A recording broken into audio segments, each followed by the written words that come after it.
Dans cette histoire-là, qu'est-ce qui est spécial, c'est que ça commence, puis on nous décrit le compteur. C'est rare. On va en profiter. Dans une localité, pas loin de Madeleine, les veillées ne se passaient pas comme ailleurs. On dit qu'il y avait un compteur qui s'appelait Narcisse Peucher ou Peuchère, que lui, là, il était aussi étourdissant qu'incroyable. Puis en plus, dans sa manière de compter, là, c'était pas un grand orateur, mais c'est que il ponctuait ses récits de toutes sortes d'interjections du genre ha ha, ho ho, hé ho, madame, et monsieur, tout ça. Et puis les gens l'écoutaient. Puis lui, il disait qu'il travaillait dans les chantiers, mais on ne l'avait jamais vu partir au chantier. Puis l'été, quand tout le monde était à sa besogne, mais lui, il se trouvait des petites corvées à gauche et à droite. Il ne trouvait pas bien d'agrément à ça, mais ça le faisait vivre. Puis l'automne, puis l'hiver, quand il se mettait à faire fête, ah ben là, il l'invitait. Puis Narcisse, c'est un petit peu arrogant, parce que là, le monde, quand il l'invitait, tu sais, mettons, Narcisse, tu viens-tu manger chez nous? Tu viens-tu conter des histoires? C'est le fun, on serait bien aise de te recevoir. Là, il disait, ah ben j'ai déjà été invité par M. Durand. Fait que là, les gens, ils renchérissaient, ils disaient, ben, moi t'offrir de la grillade puis des patates. Puis un autre, il disait, ben, moi t'offrir une pièce. Écoute, le monde, il se l'arrachait comme une vedette de théâtre avec les diffuseurs, oui. Mais il était content, Narcisse, parce que de Maigrichon l'été, il passait à bedonnant l'hiver. Puis il vivait, c'est son but dans la vie, lui, c'est de rien faire puis de bien vivre, tu sais.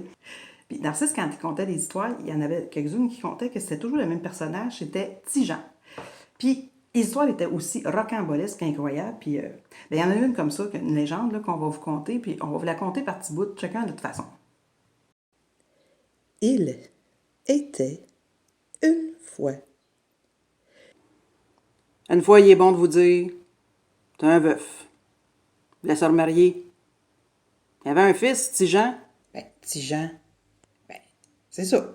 Il était petit. Tijan. Il était tout petit, tout petit. Il le maltraitait. Tijan, c'est tanné. Il a déserté le logis familial, pris le grand chemin. C'est un beau s'en allait. Il a marché. Puis à un moment donné, il a vu un sentier avec un bois. Prends le bois, marche, longtemps. Il a de l'air bête, hein? Ben, il y a des conteurs qui comptaient comme ça dans le temps. À un moment donné, il ressous devant un beau château. Cogne à la porte. Une voix grave qui répond. Entrez! Tijan paye sur le loquet de la porte avec une belle porte, toute en chêne, sculptée à part ça. Mais en avant de lui, il y a un vieillard avec une grande barbe blanche qui dit d'où tu viens? Je le sais pas. Où tu vas? Je l'ignore. Ça te tenterait-tu de travailler? J'aurais de l'ouvrage pour toi. Ouais, j'ai comme le goût du travail. Avec sa réponse, le vieux s'est bien rendu compte qu'il n'avait pas bien d'expérience. Suis-moi, que le vieux a dit. Il a pris Tijan par l'épaule, puis ils ont commencé à marcher dans le château. Un grand château. Je vis tout seul là-dedans. Puis ils ont marché. Ils ont marché jusqu'aux écuries. Puis quand ils sont arrivés là, comme tu vois, j'ai deux chevals. Un blanc, puis un noir. Ça va être ça ta job. Ça va être de t'en occuper. Au blanc, tu lui donnes de la paille, puis n'importe quand que ça te tente, tu peux le frapper avec un bâton. Mais par exemple, le noir, tu le nourris comme il faut.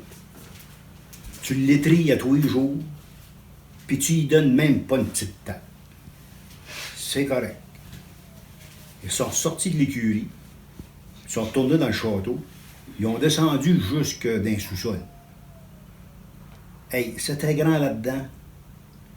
Puis, il y avait toutes sortes de choses pêle-mêle, un vrai bric-à-brac. Mais tout d'un coup, ils sont arrivés en avant d'une porte.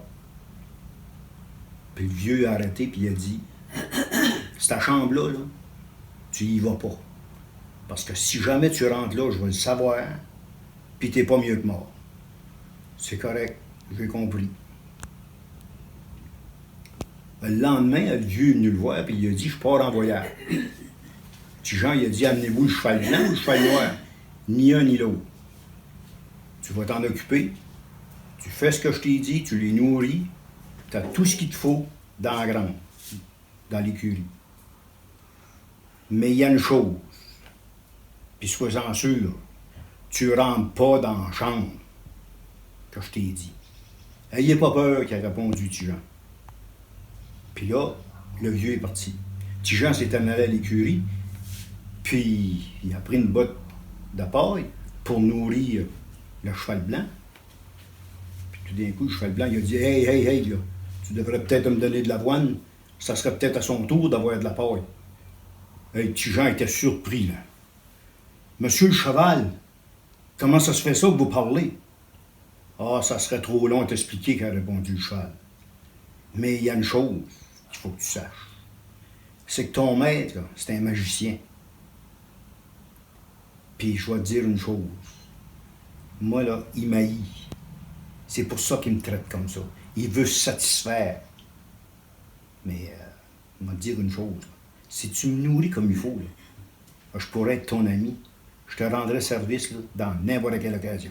Mais quand Tigean a entendu ça, il a décidé qu'il allait faire ce que le cheval blanc lui a demandé. Il a donné une bonne portion d'avoine, puis une bonne portion de foin. Puis là, il est allé voir le cheval noir, puis il a donné une botte de paille. Ah ben, le cheval noir, il était pas content. C'était la première fois que ça y arrivait, ça là. Ça fait pour montrer à quel point il était pas content. Il s'est mis à ruer de toutes ses forces. Bon, ben, quand Tigean a vu ça, il a pris le bâton qu'il y avait à côté, puis il a fait appeler une bonne volée. Ça aussi, c'était la première fois que ça y arrivait au cheval noir. Mais il en a goûté du bâton. Ensuite, Tigean, il est retourné dans la grande maison. Puis là, il s'est promené partout. Il regardait à tout, il touchait tout ce qu'il voyait, puis, mais il finissait tout le temps par arriver devant la porte interdite. Là, il dit, je me demande bien qu'est-ce qui se cache ici, moi. Je serais curieux de savoir. Mais, pour une couple de jours, il a résisté. Il n'a pas rien fait excepté se promener. Mais, le 7e jour, ça se trouvait la veille que le magicien allait arriver. Là, il n'en pouvait plus. Ça a été plus fort que lui. Il a ouvert la porte, puis il a rentré dans la pièce. Puis là, il a vu, dans cette pièce-là, il y avait un grand bassin. Puis dans le bassin, il y avait une fontaine. Puis l'eau qui coulait de cette fontaine-là, elle était claire, transparente. C'était tellement de la belle eau, c'était tellement tentant que Tigean, il n'a pas pu faire autrement. Il est allé, puis ça a trempé le bout du doigt dans l'eau. Hey! L'eau, elle était tiède. Là, il s'est dit, hey, ça fait longtemps, moi, que je ne me suis pas lavé les cheveux. Et aussitôt dit, aussitôt fait. Il s'est trempé les cheveux dans l'eau, puis ça a trempé, puis ça tournait, puis se tournait pour que ses cheveux soient bien mouillés, puis qu'il se lavait la tête comme il faut. Puis quand il a pensé que ça faisait longtemps qu'il faisait ça, puis là, il a regardé dans la fontaine, dans l'eau, pour se mirer comme si c'était un miroir. Ah ben, la surprise qu'il a vue. Parce que Tigean, là, il avait des grands cheveux frisés, bruns. Mais quand il a regardé dans la fontaine, ses cheveux étaient jaunes comme de l'or. Aussi brillants, aussi éclatants que de l'or. Puis là, il a regardé le doigt qu'il avait mis dans l'eau, puis sur le bout de son doigt, il y avait plein de petits points dorés, de l'or. Ah ben là, il a dit, c'est vrai que je vais me faire tuer, là. Faut que je trouve le moyen de me débarrasser de ça. Mais il a eu beau essayer. Avec de l'eau et du savon. Avec du sable. Il a même pris une pierre, puis il s'est frotté le bout du doigt. Mais rien à y faire. Plus qu'il frottait, plus que le doigt n'est brillant. Plus que ça ressemblait comme quand on prend une pièce de monnaie, là, puis qu'on frotte la pièce de monnaie. C'était bien brillant comme ça. Mais là, il a dit, c'est vrai là, que je suis vraiment mal pris. Là. Ah oui, c'est pour celui-là que je me fais tuer. Il faut que j'aie une idée, il faut que je me trouve une idée. Puis là, tout d'un coup, il a pensé, je vais faire comme si je m'avais coupé le doigt, que je m'étais coupé le doigt. Je vais faire un pansement, je vais emmailloter le doigt, puis ça va peut-être me faire gagner du temps. Puis là, il a fouillé, puis il a trouvé la guenille, puis ça fait Un beau petit pansement, là, une belle petite catin au bout du doigt. Puis là, il regardait ça, puis il était content, il était satisfait, oui. Mais seulement, il restait ses cheveux d'or. Puis ces cheveux-là, là, ça illuminait toute la cuisine où il était. Tigean trouve alors une peau de mouton et décide de s'en faire une perruque. C'est pas très beau, mais c'est toujours moins dangereux que les boucles d'or. Ainsi accommodé, Tigean se rend à l'écurie pour remettre de l'avoine dans la mangeoire du cheval blanc. Quand l'astucieux animal lui dit « Pourquoi as-tu ces chiffons autour de ton doigt, mon ami ?»« Monsieur le cheval, je me suis coupé. »« Mon ami, pourquoi as-tu sur la tête une perruque en peau de mouton ?»« Monsieur le cheval, je ne sais pas ce que j'ai. Mes cheveux tombent par larges plaques et c'est vraiment très laid. » Tigean, tu mens. Tu as été dans la chambre interdite. Tu as trempé ton doigt et ta tête dans la fontaine enchantée. Monsieur le cheval, vous avez deviné juste. Eh bien, mon ami, tu peux être certain que lorsque le magicien rentrera, tu seras mis à mort. Tous les domestiques avant toi ont subi le même sort. D'ailleurs, quand tu t'es présenté, il venait juste d'en nocir un qui avait désobéi.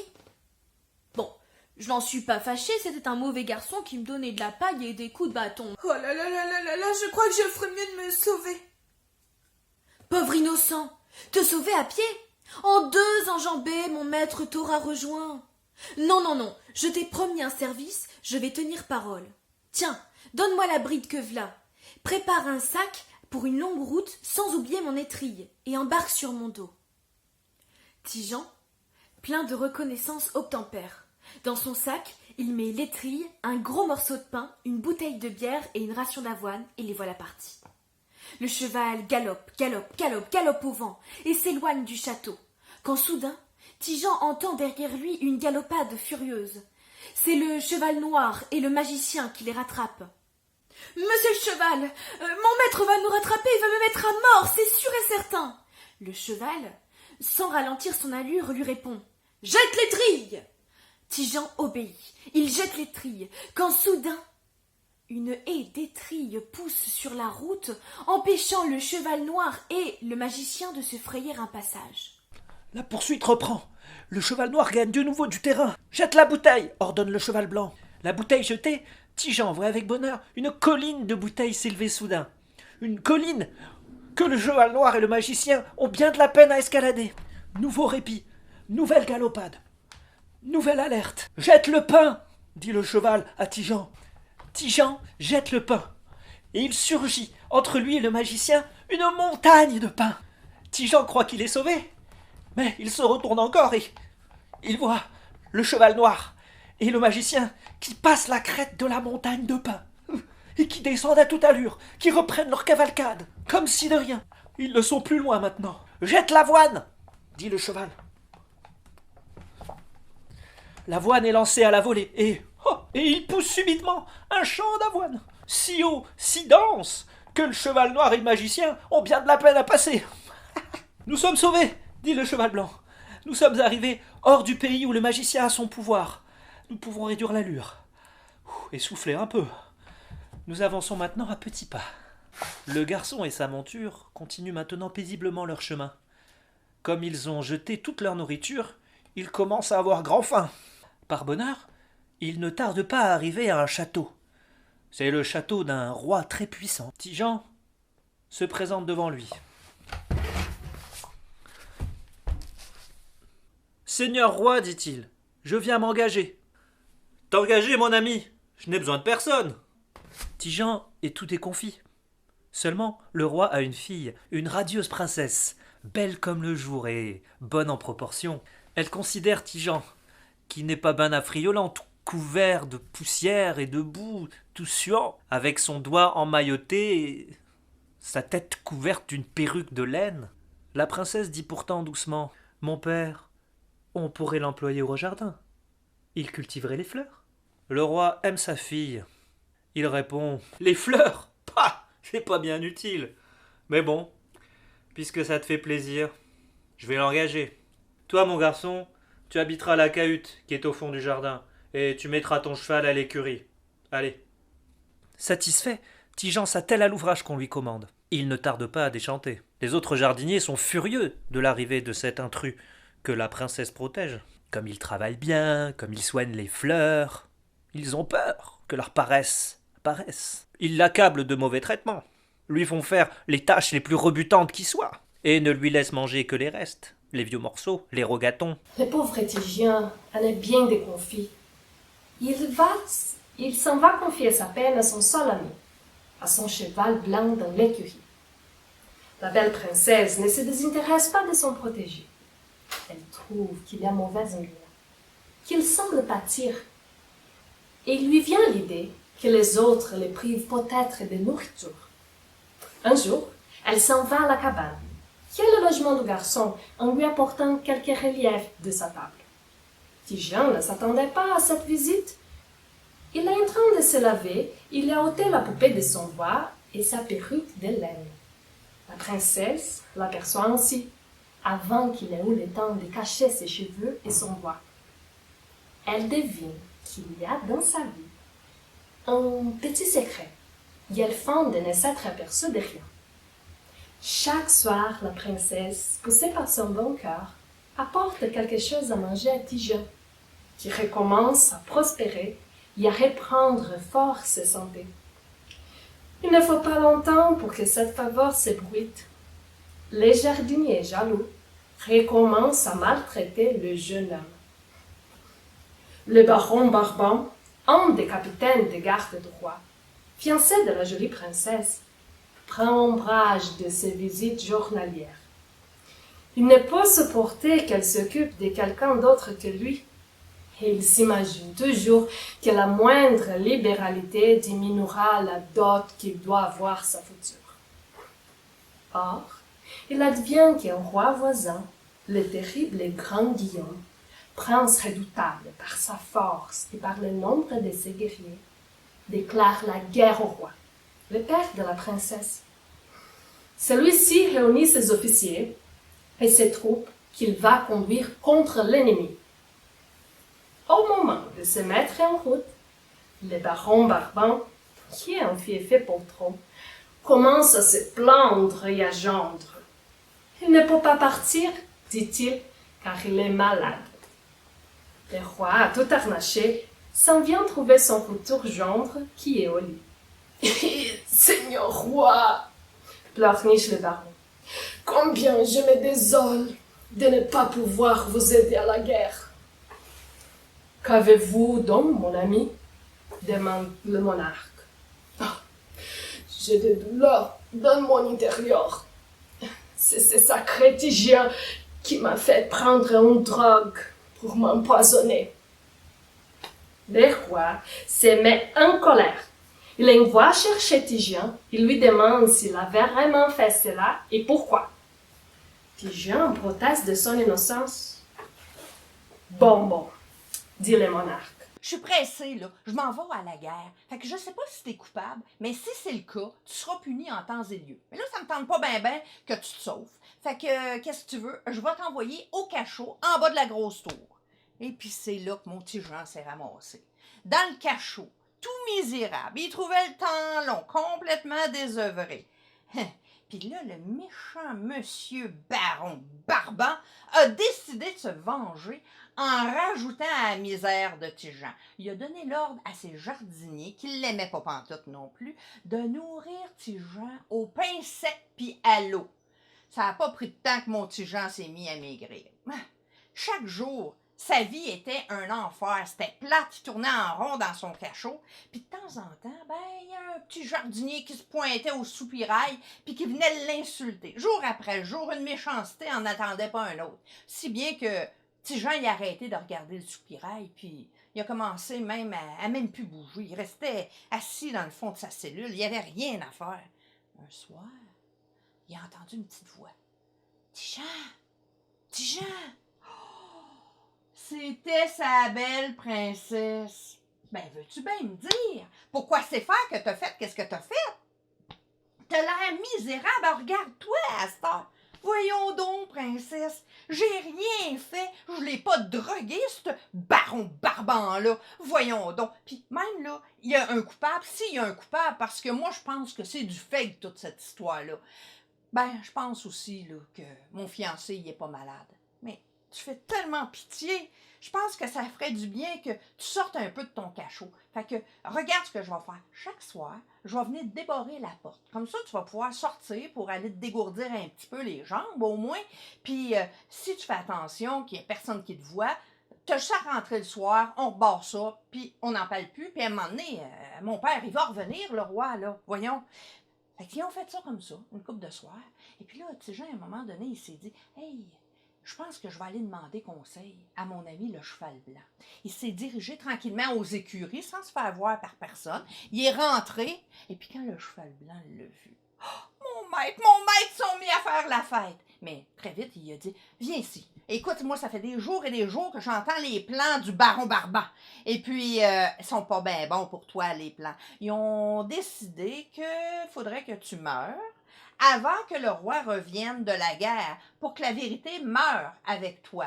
Si j'étais toi, si j'ai un conseil à te donner, c'est va-t'en d'ici. » Mais, monsieur le cheval, écoute, va-t'en d'ici, même ta princesse pourra pas t'aider.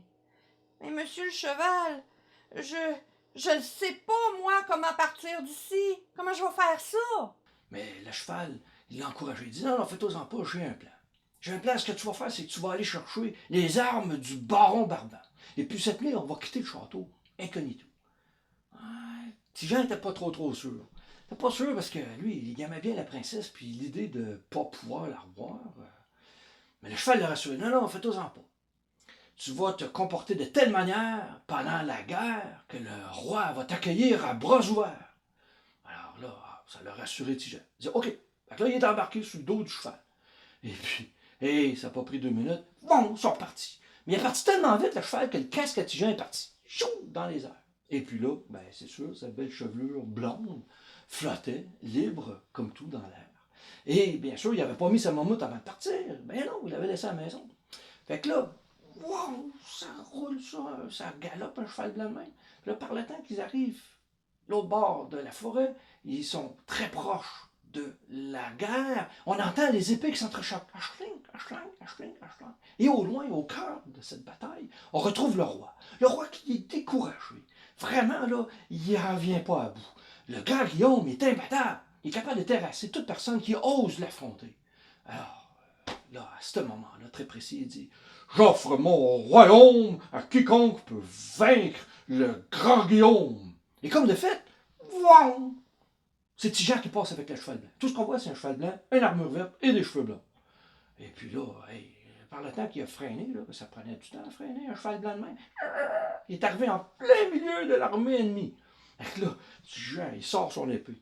Puis là, il commence à se battre. Il manie l'épée d'une manière tellement formidable que ça fait peur à tous les guerriers ennemis. Tellement qu'ils s'enfuient. C'est la panique. Ils sont tous partis. Sauf, bien sûr, le grand Guillaume qui s'en laisse pas imposer. Le grand Guillaume, là, il y en a d'autres, lui. Puis il a 2 têtes de plus que le petit Jean. Fait que, quand petit Jean le voit, pas trop rassuré. Mais, le cheval fait un grand bond. Et c'est à ce moment-là que le petit Jean, il va assainir un coup. Et le grand Guillaume tombe par terre sur le derrière, et c'est comme ça que Tigeant a vaincu le grand Guillaume. Et aussi vite qu'il est arrivé, aussi vite qu'il est reparti. Wow! Tout ce qu'on a vu, c'était un cheval blanc, une armure verte et des cheveux blancs. Il est retourné au château, il est rendu au château, il a laissé le cheval à l'écurie, il est allé reporter l'armure incognito, et puis il s'est rendu dans le cachot. Mais il n'a pas resté longtemps dans le cachot. Mais non, parce que quand le roi est revenu au château, c'était la célébration. Puis là, le monde était content. Puis le roi, il jubilait. Il était tellement content qu'il dit « Je libère tous les prisonniers des cachots. » Là, notre petit Jean était bien content. Il s'est retourné dans sa cabane. C'était pas le grand luxe, mais c'était mieux qu'un cachot. Et puis là, le roi était très content de cette victoire-là, tellement qu'il a embrassé sa belle petite fille, sa princesse adorée. Et puis là, il s'est dit, Moi, là, je vais m'a donné un grand banquet pour célébrer ce beau jour, mais malheureusement, je connais même pas le valeureux guerrier qui a vaincu le redoutable Grand Guillaume. Et sa fille lui dit, mais c'est qui ce héros? Et le roi lui dit, mais j'ai même pas reconnu ses traits, il galopait tellement vite. Mais je sais qu'il y avait un cheval blanc, il y avait des armes vertes, et puis ses cheveux blonds qui flottaient au vent. Mais je suis contrarié, parce que moi j'ai promis mon royaume, je connais même pas le vainqueur. Et là, elle pense, la princesse, à Petit Jean, hein, qui, sous sa perruque de peau de mouton, cache ses boucles d'or. Mais c'est un secret, elle peut pas le dire, hein. Alors on s'installe, tout le monde s'installe pour le banquet, et puis là tout à coup rentre dans la salle, pleine de trophées de chasse, le baron Barban, qui gonfle la tasse, puis il s'adresse au roi, Seigneur roi, vous voulez savoir c'est qui le vainqueur de Grand Guillaume? Vous reconnaissez mes armes vertes, non? Ah, le roi répond, Dieu du ciel, sûrement, je les reconnais. Mais là, il dit... moi, là, j'ai promis mon royaume au vainqueur. Je vais tenir promesse. Venez donc vous asseoir à ma droite. Alors, il sa droite, et puis il prend la place d'honneur, puis il reçoit toutes les félicitations des assistants. Mais le roi, il paraît songeur. La princesse est plutôt triste. Parce qu'elle pensait que... Et là, on commence à manger. Et le roi, à un moment donné, il se penche vers le baron, puis il demande, il dit, je savais pas que vous aviez un cheval blanc. Et là, il regarde son camp, il dit, un cheval blanc. Ben, non, il jouait pas de cheval blanc, mais il dit, je passais par l'écurie. J'ai vu qu'il y avait un cheval blanc, je sais pas à qui, mais je l'ai pris. Et le roi de répliquer, Dieu du ciel, qui vous a bien servi, c'est toute une bête, ça galope vite. Et là, on continue à manger, comme si rien n'était. Tout d'un coup, le roi se rebaisse vers le baron, puis il demande, il dit, vous avez les cheveux noirs? Il dit, il paraît que le vainqueur avait les cheveux blonds. Alors, il se calme, le baron dit, cheveux blonds. Il dit, oh, j'ai mis une perruque, je voulais pas être reconnu par l'ennemi. Et là, la princesse, elle commence à sentir les larmes qui montent aux yeux, elle pense à Petit Jean, tout à coup, elle voit, juste en bas de la fenêtre, il est là. Ben oui, avec sa perruque de peau de mouton qui cache ses cheveux blonds, un chiffon autour de son doigt, il charrie du fumier. Alors, elle se retourne à son père, elle dit, mon père, elle dit, c'est une journée pour tout le monde, hein, c'est une fête pour tout le monde, hein. Elle dit, moi, j'aimerais ça voir le petit jardinier à notre table avec les autres serviteurs au bout de la table, là. Ben oui, que dit le roi, hein, c'est pas aujourd'hui que j'ai envie de te rendre triste, ça fait que oui, ok, allez le chercher, ce garçon-là, puis ramenez-moi les ici, il mangera au bout de la table avec les autres. Ce qui fut fait, là, ils sont allés chercher Tijan. Quand il est rentré, Tijan, dans la grande salle, attriqué comme il était, grillé comme on le connaît, il rentre, puis tout le monde a ri de lui, bien entendu. Lui, il s'en est pas fait avec ça. Il est allé direct voir la princesse, puis le roi, pour les saluer, bien comme du monde, avant de s'en aller se rasseoir à sa place. Quand il est arrivé devant la princesse, elle lui a dit, Tijan, pour l'amour, ôte-moi ta perruque en peau de mouton. Tijan n'était pas capable de dire non à sa princesse, ça fait qu'il a enlevé la perruque, il s'est enlevé la perruque de sa tête, et puis on lui a vu descendre le long de la face, ça pendu, ses cheveux, ses longs cheveux en boucle, blondes, soyeuses, qui ont descendu, qui ont tombé ses épaules. Le roi, qui le regarde, il dit quoi? Il dit, ça c'est tes vrais cheveux? Tijan dit, oui mon roi. Il pense un peu, il dit, ça serait pas toi qui aurais vaincu mon ennemi, le grand Guillaume? Là, Tijan, il tombe à genoux devant le trône du roi. Il dit, oui, mon roi, il dit, c'est moi. Il dit, je suis allé à la guerre sur mon grand cheval blanc, puis j'ai vaincu votre ennemi, le grand Guillaume. Là, le baron Barban, il voyait bien que tout le regard va se virer de son bord, là. Ça fait que là, il fallait qu'il se défende. Il dit, ben là, il y a par ça, tout le monde a remarqué mes armes vertes, non? Tijan qui dit répond, il dit, ben oui, c'est à moi. Il dit, c'est moi. Il dit, j'ai volé ton butin, baron. Quand je suis parti à la guerre, j'ai volé ton butin pour y aller. Pendant que toi ici, ben tu faisais le malade. Oh! Là, le roi, il dit, attends une minute, là, ça c'est grave ce que tu dis là, mon homme. Il dit, t'accuses un baron, là. T'as-tu des preuves? Il dit, t'as-tu quelqu'un qui peut prouver ce que tu dis? Il dit, oui, mon roi, j'ai quelqu'un. Il dit, es-tu loin? Peux-tu aller me le chercher? Il dit, oui, il est pas loin d'ici, puis oui, je peux aller vous le chercher. Il est parti. Tijan, il ne se l'est pas fait répéter. Il est sorti, il est allé chercher son cheval. Il est revenu dans la grande salle avec son grand cheval blanc. Hey, le monde le voit rentrer dans la salle, le banquet du roi, puis il le voit rentrer avec son cheval blanc. Il s'en va, le cheval, direct devant le roi. Il te le salue, un salut de la tête 3 fois. Il était poli, là. Le cheval prend parole, il dit, mon roi, il dit, ce que Tijan vous a dit là, c'était vrai. Il dit, on est allés, toi et deux, à la guerre. Et puis c'est nous deux qui a battu vos ennemis. Et puis c'est Tijan qui a vaincu votre ennemi, le chef, le grand Guillaume. C'est lui. Elle là, c'est vous dire, hein, le roi plus que tout le monde, mais tout le monde quand même pas mal, pognait de quoi, là? Un cheval qui parle. Ben, vous le dire, il n'a pas eu le temps de s'émerveiller ben longtemps, le roi, parce que au même moment, Tijan, il pognait, sortait de son sac, la couronne du grand Guillaume. Puis il a offert, il dit, tiens, mon roi, la preuve de ce que je te dis, c'est vrai. Le roi, il dit, ben t'as bien raison, mon Tijan. Il dit, ben comme je l'ai promis, il dit, c'est à toi que je m'en vais le donner, mon royaume. Ah, Tijan, il dit, merci bien, mon roi. Ça fait que là, vous comprendrez bien que le baron Barban, il a été grandement puni. Tijan, il a marié la princesse, qui a hérité du royaume. Le cheval blanc, ah, il est bien mieux que moi. Il est bien mieux que moi parce que lui, à cette heure, il n'a plus rien à faire dans sa vie.